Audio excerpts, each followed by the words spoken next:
کو سمجھنے کی کوشش کریے آپ. ہم جو چیز سوچیں ضروری نہیں کہ وہ سچ ہو، اس لیے عقل کا ناجائز استعمال کرنا چھوڑ دیجیے. یہ شریعت نے بتایا ہے کہ بہن کے ساتھ رشتہ تم نہیں کر سکتے ہو. یہ شریعت نے بتایا ہے، وحی الہی نے بتایا ہے کہ بیٹی کے ساتھ نکاح کرنا حرام ہے. یہ شریعت نے بتایا ہے کہ ماں کے ساتھ نکاح کرنا حرام ہے. یہ وحی الہی طے کرتی ہے کہ تم خالہ کے ساتھ نکاح نہیں کر سکتے ہو. یہ وحی الہی طے کرتی ہے کہ تم پھوپھی کے ساتھ نکاح نہیں کر سکتے ہو. عقلی طور پر کوئی برائی نہیں ہے، لیکن عقل کا ایک دائرہ ہے، اور جہاں عقل کا دائرہ ختم ہو جاتا ہے وہیں پر پھر ایک تیسرا علم کام آتا ہے، اور اس علم کا نام ہے وحی الہی. اس لیے اس دنیا کو ایک تیسرے علم کی ضرورت ہے، وحی الہی کی. دنیا کا نظام اگر اپنی اپنی عقلوں سے چلاؤ گے تو ہر انسان کی عقل ایک دوسرے سے الگ ہے، ایک دوسرے سے الگ ہے. ایک یہ کہے گا دوسرا وہ کہے گا. اس لیے جہاں ہماری عقل کام کرنا بند کر دے تب حکومت کا نظام ایک تیسرے علم سے چلایا جائے گا، اور وہ تیسرا علم ہے وحی الہی. پھر وہ شرعی نظام ہے. جب شرعی نظام نافذ ہوگا میرے بھائیوں وہاں پھر کسی کی عقل ختم ہو جائے گی، اس لیے کہ تمہاری عقل یہ کہتی ہے، اس کی عقل یہ کہتی ہے. ایک عقل کہتی ہے زنا کار نے زنا کیا ہے اس کو 2-4 مہینے جیل میں رکھ کے سزا دے دو. ایک عقل یہ کہتی ہے کہ نہیں، اس کو پتھروں سے مار مار کے ہلاک کر دو، اس کو اس سماج میں جینے کا حق نہیں ہے.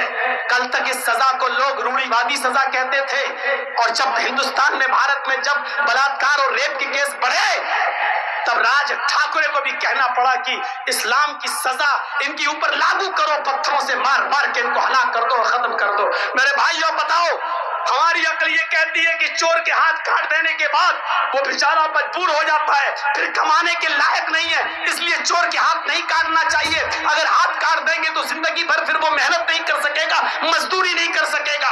ایک عقل یہ کہتی ہے کہ چور کا ہاتھ نہیں کاٹنا چاہیے. ایک عقل یہ کہتی ہے کہ اگر چور کا ہاتھ کاٹ دیا جائے گا تو پھر تمام لوگوں کے سامان کو اور مال کو چوری سے محفوظ کر لیا جائے گا، پھر کسی کی ہمت نہیں پڑے گی کہ وہ کسی کے مال کی چوری کرے، کیونکہ اس کی سزا دیکھنے کے بعد پھر چوروں کے حوصلے پست ہو جائیں گے. ایک عقل یہ کہتی ہے، اب بتائیے کون سی عقل کو کام میں لایا جائے. اس لیے جب انسانوں کی عقلیں ٹکرانے لگے تو وہاں ایک تیسرا علم کام آتا ہے، اور اس علم کا نام ہے وحی الہی. پھر کتاب و سنت اور شرعی نظام کے تحت نظام کو چلایا جائے، ملکی نظام کو. جیسے اس دہریے نے سوچا اپنی عقل سے کتنا سا پھل تو اوپر اتنا بڑا نیچے، جب ناک پہ گرا تب ہوش ٹھکانے آ گئے. آپ جو چاہیں، مجھے معلوم ہے سن 1957 کا تقریباً واقعہ ہے، 57 کا واقعہ، 1957 کا. چھوٹی لائن چلتی تھی، چھوٹی لائن گورکھپور سے گونڈا کے لیے چھوٹی لائن ایک چلتی تھی، اور وہ کوئلے والا انجن اس میں لگا ہوتا تھا پہلے. تو جب اس میں گاڑیاں، ایک ٹرین، اس کا ڈرائیور ہے محمد قاسم نام کا، سنیے، محمد قاسم نام کا ڈرائیور گاڑی ٹرین چلا رہا ہے. اور جب ٹرین گورکھپور سے بڑھنی اور پڑھنی کو کراس کرتے ہوئے جب وہ کوا پور اسٹیشن کے پاس سے گزری، تلسی پور کے پاس سے پل تھا، اس پل کے پاس کو کراس کرنے کے بعد آگے بڑھتی ہے تو ٹرین ڈرائیور نے، محمد قاسم نے دیکھا کہ 17-18 سال کی ایک لڑکی دوڑتی ہوئی چلی آ رہی ہے، اور وہ ٹرین کی پٹری کے نیچے آ کر لیٹ گئی ہے، خودکشی کرنا چاہتی ہے. ٹرین کے ڈرائیور نے ہیوی بریک لگائے، کوشش کی کہ ٹرین کو روکیں، لیکن چونکہ وہ زیادہ دور نہیں تھی لڑکی، اس لیے ڈر تھا کہ ہم بریک ایک دم تو بریک لگیں گے نہیں، بریک دھیرے ہی دھیرے لگتے ہیں ٹرین کے. لیکن اس نے کوشش کر کے ٹرین کے بریک کو لگانے کی کوشش کی، ہیوی بریک لگائے، اور بریک لگانے میں وہ کامیاب ہوا. جب اس نے مڑ پیچھے دیکھا تو کیا دیکھتا ہے کہ لڑکی میں اور ٹرین کے پہیے میں صرف ایک بالشت کا، ایک گدے کا فرق ہے. لڑکی ٹرین کے پہیے کے نیچے ہے لیکن ایک بالشت رہ گئی ہے. اگر ایک بالشت اور گاڑی آگے بڑھ جاتی تو لڑکی کے اوپر چڑھ جاتی. ٹھنڈی سانس لی کہ لڑکی بچ گئی. ٹرین کا ڈرائیور نیچے اترتا ہے، اتنے میں کھیت میں کام کرنے والے لوگ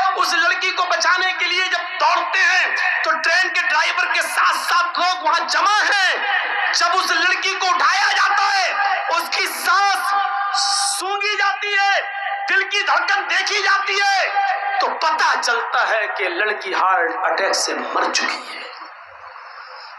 ट्रेन उसके ऊपर नहीं चढ़ी, लेकिन ट्रेन की पहिए का खदशा उस लड़की को ले डूबा, ये सोचते हुए कि हम मरेंगे तो कैसे मरेंगे, ट्रेन चंद कदमों पर है, इससे पहले कि पहिया उसके ऊपर चलता उसको अटैक पड़ा और वो मर गई। पहिया चलने से पहले, चढ़ने से पहले वो लड़की मर गई। उस वक्त मोहम्मद कासिम ने ये बयान दिया कि आज कुरान की इस आयत के ऊपर मेरा यकीन बहुत मजबूत हो गया। मा तशाऊन इल्ला अन यशा अल्लाह, जो तुम चाहो जरूरी नहीं कि वो पूरा हो, पूरा वही होता है जो अल्लाह चाहता है। मैंने पूरी कोशिश की इस लड़की को बचाने की, मैंने पूरी कोशिश की इस 18 साल की लड़की को बचाकर उसके माँ बाप के हवाले कर दिया जाए, पूरी कोशिश की, और जिंदगी में मैंने अपनी लाइफ में इतने हैवी ब्रेक कभी नहीं लगाए, लेकिन इसके बावजूद मैं इस लड़की को नहीं बचा सका। इसलिए ये सोचना कि किसी की जान बचाना या किसी की जान लेना इंसान के हाथ में है, ये तसव्वुर गलत है।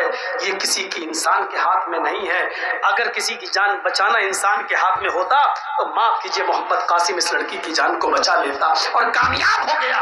लेकिन मोहम्मद कासिम ने कहा कि आज यकीन हो गया इस बात, कुरान की आयत पर तो पहले से मानता हूँ, लेकिन आज मुकम्मल यकीन है कि जो हम चाहें वो जरूरी नहीं कि पूरा हो, वही होता है जो अल्लाह रब्बुल आलमीन चाहता है। हमारे आपके चाहने से कुछ नहीं होता। तौहीद हमारा रिश्ता मजबूत करता है और दुनिया का हर मजहब यही कहता है, दुनिया का हर निजाम हमें इंसानियत से जोड़ता है, और कुरान ने तो खानदान करार दे दिया है। पढ़ें, ये जो मीडिया वाले जो उछालते रहते हैं और अपने पालतू कुत्तों को पाल रखा है, जरा तसव्वुर करें कि इस्लाम ने कैसा तसव्वुर पेश किया है।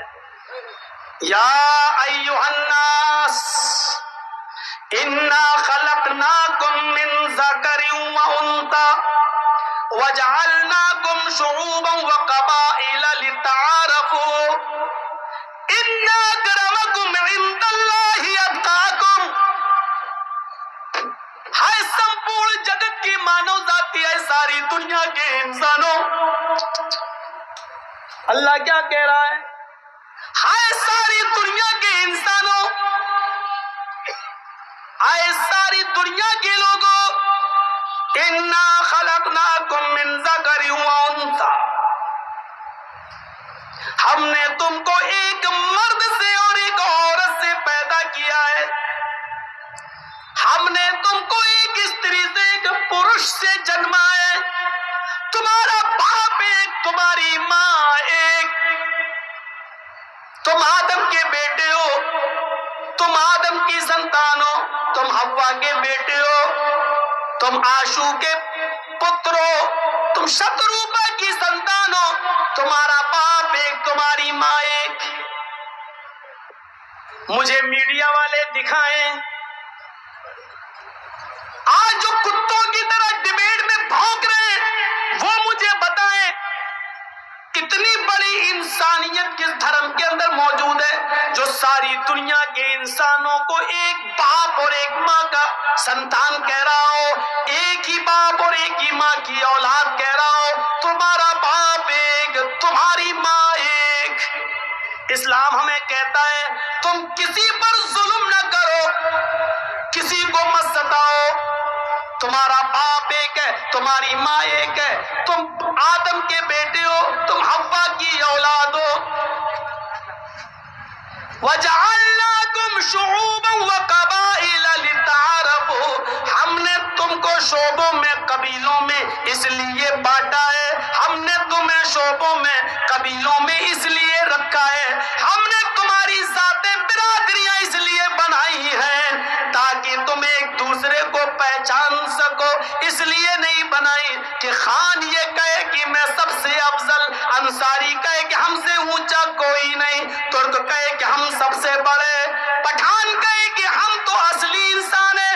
ऐसे नहीं, तुम एक बाप के और एक माँ के बेटे हो। हमने कबीले बनाए हैं, बिरादरियां बनाई हैं ताकि तुम एक दूसरे को पहचान पहचान सको, एक दूसरे को चिन सको। कोई बड़ा नहीं, कोई छोटा नहीं। इन्ना करमकुम इंदल्लाहि अतकाकुम, तुम में बड़ा वो है जो सबसे ज्यादा अल्लाह से डरता है। इस्लाम ये कहता है, हाँ सुनो, इस्लाम ये कहता है, गौर से सुनो, मोहम्मद रसूलुल्लाह ने फरमाया, अगर तुम बाइक से जा रहे हो, मोटरसाइकिल का सफर कर रहे हो, 4 व्हीलर का सफर कर रहे हो, सवारी पे गुजर रहे हो, ऊंट पे जा रहे हो, घोड़े पर बैठे हो, किसी भी सवारी कर रहे हो और तुम्हारी नजरों के सामने एक पत्थर पड़ा हुआ नजर आ जाए, सड़क पर, रोड पर एक पत्थर पड़ा है, केले का छिलका पड़ा है, शरीयत कहती है, इस्लाम कहता है, तुम्हारी नजर जब उस पत्थर के ऊपर पड़ जाए, ऐ मीडिया वालों लिखो, ये मानवता बताई है इस्लाम ने, ये इंसानियत सिखलाई है इस्लाम ने कि अपनी गाड़ी से उतरो, 4 व्हीलर से उतरो, मोटरसाइकिल से उतरो, घोड़े से उतरो, गधे से उतरो, सवारी से उतरो, ऊंट से उतरो, उस पत्थर को हटा दो। ये मत देखो कि ये हिंदुओं की बस्ती है, हिंदू गिरेगा पत्थर से टकराएगा, मेरा बाप का क्या जा रहा है, यहूदी की बस्ती है, यहूदी मरेगा, मेरे बाप का क्या जा रहा है, ईसाई की बस्ती है, ईसाई मरेगा, मेरे बाप का क्या जा रहा है। फरमाया इमाततुल अज़ा अन तरीक, रास्ते से तकलीफ दे चीज को हटा देना ईमान का एक हिस्सा है, ईमान का एक शोबा है, ईमान की एक ब्रांच है। अगर तुम मोमिन हो तो उस नुकसान देने वाली चीज को रास्ते से हटा दो। जो इस्लाम केले के छिलके पर पैर रखने से फिसल जाना तुम्हारा गवारा न कर रहा हो, हिंदू भाइयों, ईसाइयों, यहूदियों, गौर से सुनो, मेरी आवाज तुम तक पहुंच जाएगी, इस जलसे से नहीं तो यूट्यूब चैनलों से पहुंच जाएगी। इस्लाम को ये भी गवारा नहीं कि कोई हिंदू, कोई ईसाई, कोई जैनी, कोई बुद्धिस्ट, कोई सिख, कोई क्रिश्चियन केले के छिलके पर पैर रख के फिसल जाए, या कोई बच्चा या बूढ़ा फिसल जाए और गिर जाए और उसको चोट लग जाए। इस्लाम इतना भी गवारा नहीं करता कि किसी को चोट लग जाए,